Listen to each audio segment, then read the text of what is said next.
Hi guys, it's Joe, you're watching Fonehouse.co.uk, and having brought you the Microsoft Lumia 640, we're now taking a look at the Microsoft Lumia 535, a super budget phone where they've got rid of any remnants of Nokia and rebranded it with that Microsoft Touch. But how's it worked? Let's take a closer look. First up, it's plastic, fun, funky and unashamedly colourful. The rear plastic shell comes off easily to access the battery and the micro SD slot for extra storage and the SIM card. Now the UK has a single SIM version, although there are dual SIMs available globally. Fortunately, the coloured backs are easily replaceable if dropped or boredom sets in, and yes, you will leave your prints all over it, but a quick rub on your jeans and you're on your way again. This applies to the screen as well. Being Gorilla Glass 3, you'll be using and wiping it clean all day long. This is in the main a touchscreen phone, so buttons are few and far between, reminding us that it's fun and durable. Not like your dad's car that you can't touch anything, this phone is access all areas. The Lumia 535 has an impressive 5-inch display and a resolution of 960 by 540, and the Gorilla Glass 3 leaves us with a standard array of colours that are good enough, but will not have even average gamers frothing at the mouth. Photographs look okay too, and so do web browsing colours, but it is a low budget phone, so you really do get what you pay for. It's not very responsive either, and can leave you repeatedly tapping and prodding before you do get some action out of it. Obviously, keeping costs low and high-tech screens that cope with various lighting environments being of a premium, you will find you need to step away from the sunlight to see the screen, as it is a bit reflective. But maybe all this will get you outside smelling the roses rather than taking photos of them.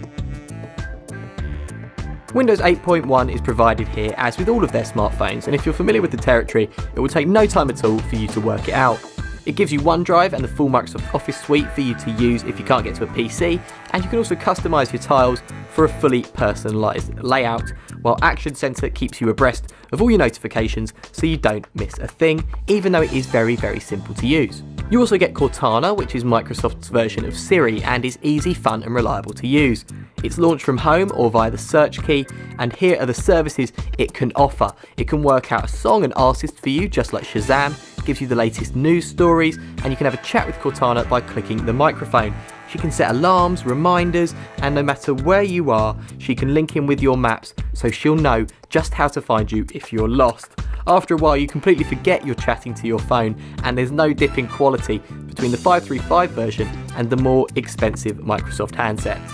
You also get DataSense, which tracks all of your data usage, so you can make sure you're not overrunning on contracts and you can see where your usage leaks actually are. You get Battery Saver, which is a clever little device that lets you know which apps run your battery time down the quickest, so you can think twice before using them. All in all, this phone is intuitive and easy to use, and we think it's great.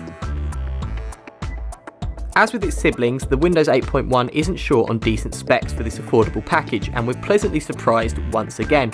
You get a Qualcomm Snapdragon 200 processor, 8 gigs of internal storage that can be expanded, and 1 gig of RAM.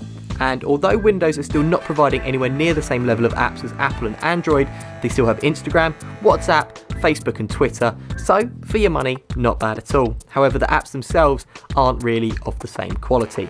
They also keep costs low with 3G rather than 4G, and this would be plenty for some, as it doesn't have the power anyway for high film viewing, things like that.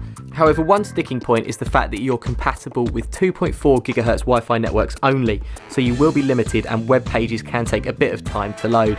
Still, performance is smooth, and Microsoft know what they're doing when it comes to performance versus budget.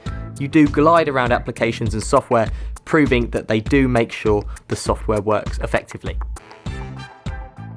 Well, it's no surprise that we have a wide-angled front camera, basically meaning you can get even more people in your selfie. This is something that's happening a lot more with recent releases.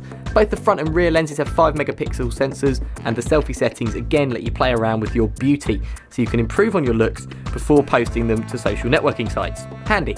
Plus, add the Lumia camera app and you have more control over both cameras and video, allowing you to adjust more to the settings such as ISO. Having said that, as the original lens isn't that good, photo geeks will feel that adjusting the settings is a bit pointless at this price range. Now, although the shots will pass for you and your mates, this will not win you any prizes, but point and shoot, that's what it's all about, and it's loads of fun. Unfortunately, the video limitations are obvious in the 480p at 30 frames per second, and with no stabilisation whatsoever, they do look a bit amateurish. We thought the battery was okay considering, and it did manage to last an entire day. Now obviously if you play excessive games and films, then you will find it drains pretty quickly, around 40% in an hour.